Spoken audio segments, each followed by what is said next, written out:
सिंहासन है चमत्कारी, 32 पुतलियों वाला, इसकी हर पुतली का किस्सा है एक से एक निराला, एक से एक निराला, एक से एक निराला।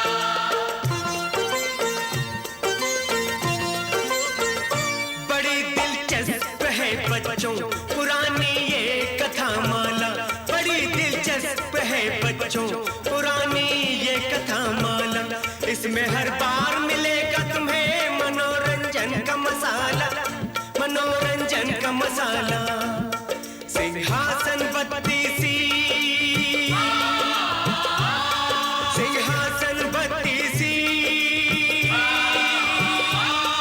सिंहासन 32।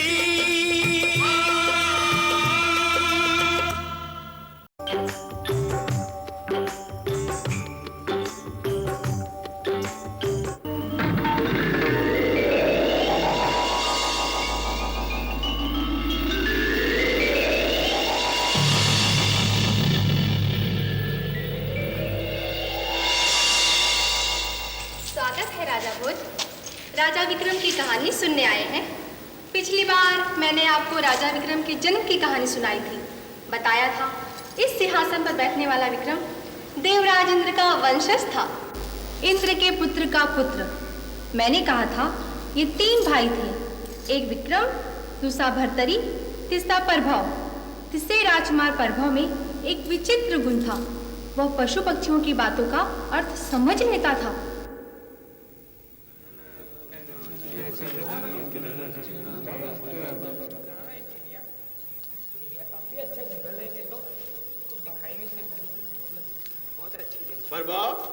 अरे प्रभाव क्या है? आप हमें भी सिखाना चिड़ियों की बोली। ये क्या बोलती हैं, कैसे बोलती हैं? अरे यूं ही बुद्धू बनाता है, इसे आती बाती थोड़ी कुछ चिड़ियों विड़ियों की बोली। अच्छा अच्छा, मुझे नहीं आती। बस देख कितनी सुंदर चिड़िया।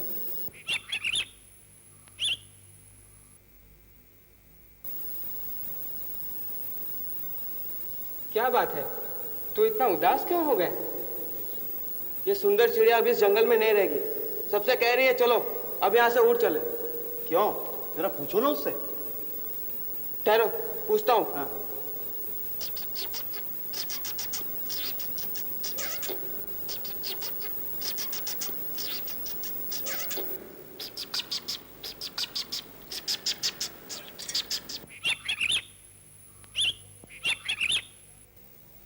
चिड़िया कह रही है कि पानी न मिलने के कारण अब ये पेड़ बड़ी जल्दी सूखने वाला है, इसलिए अब हम यहाँ नहीं रह सकते। इसे कहना कि पानी डालकर हम तेरा पेड़ हरा भरा करा देंगे, तू यहीं रह।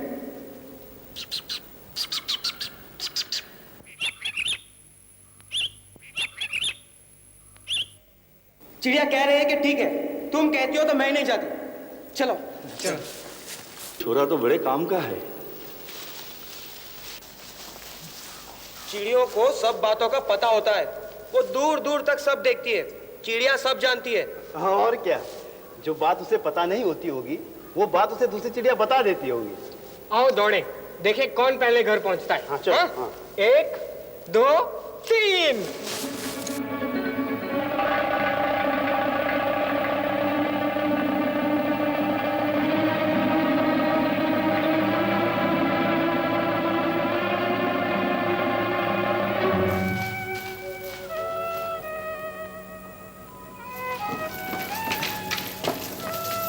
गुरुजी, प्रभव नहीं आया अभी तक? आता ही होगा, वन में घूमने गए हैं लड़के। आप तो जानती हैं राजमाता, इस उम्र में पशु पक्षी पुष्प वृक्ष आदि के प्रति आकर्षण अधिक होता है। लो वो आ गए, आप व्यर्थ चिंता कर रही हैं। प्रभव कहाँ है? प्रभव प्रभाव प्रभव प्रभाव कहाँ गया? अरे अभी तो हमारे साथ था। जाने कहाँ गया? छोड़ाए उसे जंगल में। अंधेरा बढ़ रहा है, कहीं भटक गया तो कष्ट में पड़ जाएगा। विक्रम कहाँ है? विक्रम, विक्रम, विक्रम। हाँ माँ।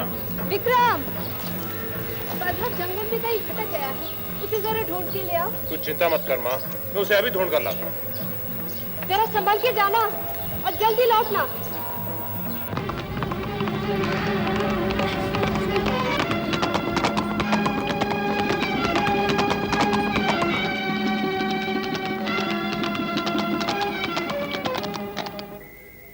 प्रभु, ओ प्रभु, किसे ढूंढ रहे हो बेटा? मेरे छोटे भाई को। प्रभु नाम है उसका। इसी जंगल में गया था, पता नहीं कहां खो गया। आज तीर कमान लिए हुए एक व्यक्ति इधर से निकला था। उसके साथ एक लड़का भी था, घायल बेसुध।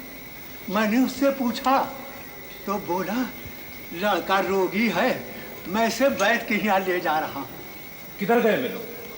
उज्जैनी के दिशा की ओर जाते देखा था मैंने उन्हें। थोड़ा सुस्ता लेते, मैं तुम्हारे लिए पानी लाता हूँ, ठहरो। ठीक है बाबा।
अरे ये कौन सो रहा है यहाँ? अरे माँ, कहाँ जा रही हो? यहाँ तो आग है। क्या करूं? मुझे तो कुछ सोचता ही नहीं। माँ, आप यहाँ बैठ जाइए। यहाँ बैठ जाइए, यहाँ। बड़ा माँ माँ कह रहा है। तू मेरा बेटा है क्या? बेटा ही समझिए। आपका स्वरूप देख माँ कहने की इच्छा होती है।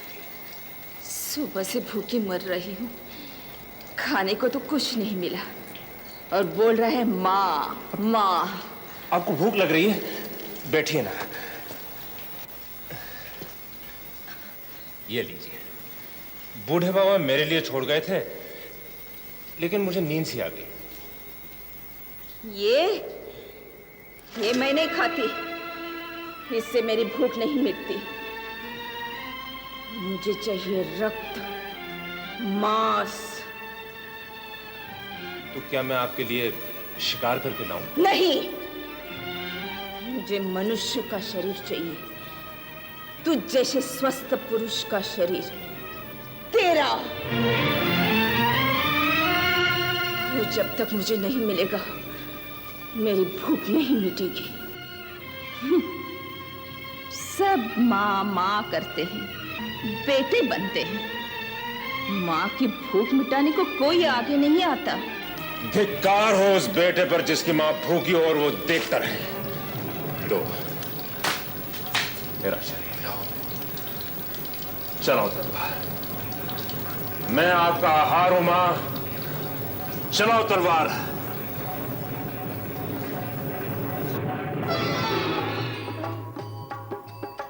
उठो विक्रम, तेरा यश चारों ओर फैले, तुझे सर्वत्र विजय प्राप्त हो। मैं तेरी परीक्षा ले रही थी। जो दूसरों के लिए सब कुछ दे सकता है, उसे वो सब कुछ प्राप्त होता है जो वो चाहता है। मैं देवी माँ हूँ। ये ले, ये मेरी शक्ति है, तुझे हर संघर्ष में विजय देगी।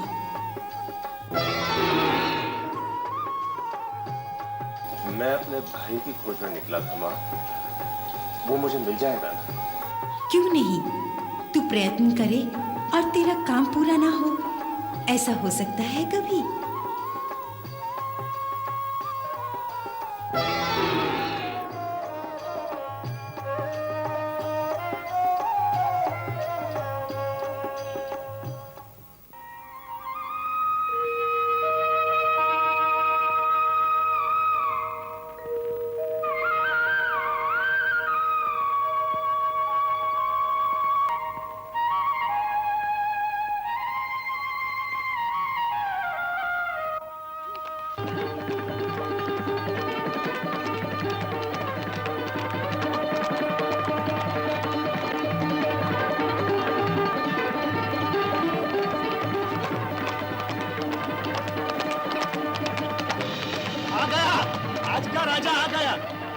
डर गया था, कोई यात्री न मिला तो राजा किसे बनाएंगे। चलो आज की समस्या तो टल गई, कल की कल देखी जाएगी। अरे भाई, उज्जैनी के लोग बड़े भाग्यशाली हैं। राक्षस का पेट भरने के लिए एक न एक राजा तो मिल ही जाता है।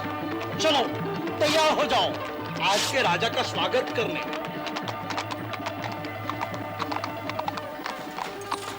सिपाहियों, पकड़ लो इन्हें। ये क्या उद्दंडता?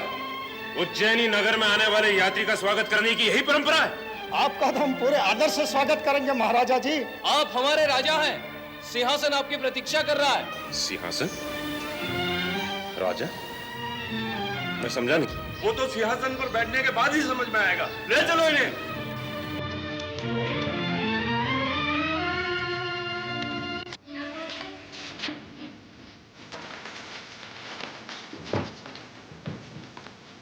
पगड़ी ला रहे राजा की। राजा में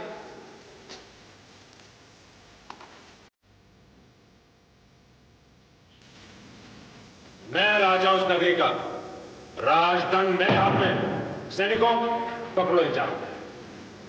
मैं आज्ञा देता हूं कि इन्हें सूली पर चढ़ाया जाए, राज आज्ञा का पालन किया जाए। मेरा निवेदन सुनिए महाराज। कौन हो तुम? मैं आपका मंत्री हूं। मैं आपको मंत्री पद से हटा देता हूं। इनकी सारी संपत्ति राजकोष में जमा की जाए और उन्हें धक्के मारकर उज्जैन नगरी से निकाल दिया जाए। नहीं महाराज, ऐसा ना कीजिए महाराज, ऐसा ना करें महाराज। अगर अपने प्राणों की रक्षा चाहते हैं तो सच बताइए, सच सच बताइए कि एक अपरिचित अनजान परदेशी को राजा बनाने का क्या कारण? महाराज, अपने प्राणों की रक्षा, इस नगरी की रक्षा। रोज रात एक राक्षस इस महल में आता है, वो राजा को अपना भोजन बनाता है। और यदि राजा न मिले तो उसका क्रोध भड़क उठता है, वह पूरी नगरी में उत्पात मचाता है। घर नष्ट होते हैं, कितनों के प्राण लेता है, कितने घायल होते हैं। इसलिए हमने ये तरकीब सोची, बाहर से आए किसी व्यक्ति को हम राजा बनाते और राक्षस रात को आकर उस राजा को खा जाता है। यही हो रहा है। महाराज, इसके सिवा कोई उपाय नहीं, हमें रोज एक राजा चाहिए। उपाय है। आज हम तुम्हारे राजा विक्रम उस राक्षस का स्वागत करेंगे। हमारी आज्ञा है कि नगरी के द्वार से राजमहल तक मिठाई के ढेर सजाए जाए, खीर के कुंड, गुलाब जामुन के बड़े बड़े कढ़ाव, बर्फियों के ढेर, इन सब के लिए राजकोष से धन लिया जाए। मार्ग में राक्षस के लिए फूल सजाए जाए। जाओ, कार्य आरंभ करो। राक्षस के आने के पहले सब हो जाना चाहिए।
विक्रमादित्य, इस नगरी का राजा, आपका स्वागत है राक्षस राज।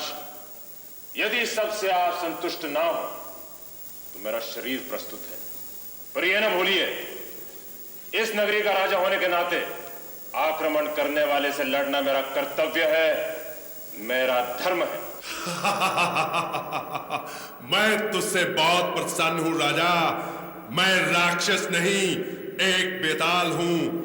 नाम है मेरा अगिया बेताल। जैसे आज तूने मुझे तृप्त किया है, यदि रोज इसी तरह खिला पिलाकर प्रसन्न कर दिया करे तो मैं तुझे नहीं खाऊंगा। आपको प्रसन्न कर मुझे भी बड़ी प्रसन्नता होगी। ये लीजिए ना। मैं ये जानने के लिए बहुत उत्सुक हूं कि आप कौन हैं, क्या हैं? देख मेरा चमत्कार। मैं छोटा हो सकता हूं, गायब हो सकता हूं, कहीं भी प्रकट हो सकता हूं। मैं विराट बन सकता हूं, सारे ब्रह्मांड में कहीं भी जा सकता हूं। मैं बहुत शक्तिशाली हूं।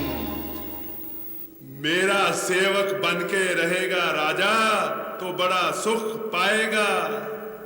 तो आप ब्रह्मांड में कहीं भी जा सकते हैं, आप देवी देवताओं के पास भी जा सकते हैं। क्यों नहीं? ब्रह्मा से तो मैं रोज ही मिलता हूं। कभी कभी शिवजी और विष्णु के पास भी जाता हूं और देवी देवताओं से भी मिलता हूं। अच्छा, तो मेरा एक काम करेंगे? हाँ कहो। मैंने कहा ना, मैं तुम पर प्रसन्न हूं। ब्रह्मा से पूछकर बताइए ना कि मेरी आयु क्या है, और हो सके तो उसमें कुछ वर्ष बढ़वा दीजिए। मनुष्य की आयु बढ़ाने और घटाने के लिए मैंने जब भी ब्रह्मा से बात की, उनका एक ही उत्तर था, मैं मनुष्य की आयु निश्चित करता हूं, उसे बढ़ाना या घटाना मेरे वश की बात नहीं। ब्रह्मा क्या, मनुष्य की आयु में तो विष्णु और महेश भी कमी नहीं कर सकते। जब ब्रह्मा, विष्णु और महेश भी मेरी आयु में कमी नहीं कर सकते क्या बेताल, तो तू क्या करेगा? समझ।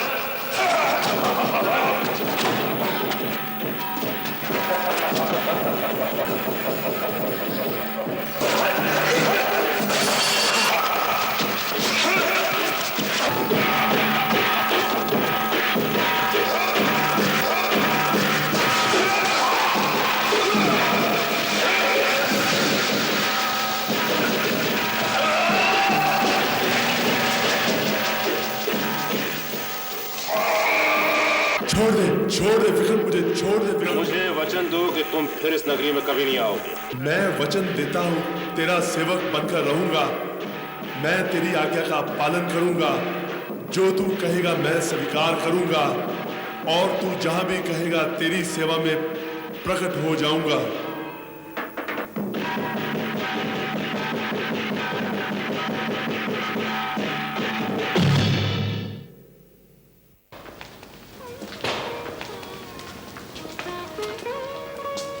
अब इस नगरी के स्वामी आप ही हैं महाराज। हमारे अपराध क्षमा करें। महाराज विक्रमादित्य की जय। मैं घर से अपने छोटे भाई प्रभव की खोज में निकला था।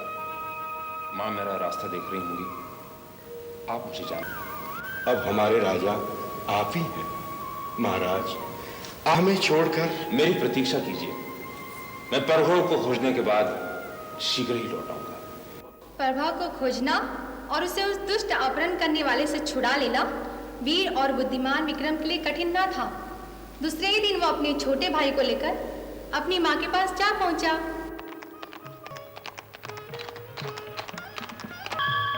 प्रभव आ गया? हाँ आ गया। माँ, बेटे प्रभव ले आया इसे। मैं जानती थी तू इसे अवश्य ढूंढ कर ले आएगा। एक बात और हो गई है मां। मैं, क्या नाम है उस नगरी में? हाँ, उज्जैनी। क्या हुआ वहाँ? मैं वहां का राजा बन गया हूँ मां। राजा बन गया है? सच? इसी तरह वीर विक्रमादित्य ने अपनी बुद्धि, शौर्य और शक्ति के बल पर उज्जैनी का सिंहासन प्राप्त किया। हर पुतली का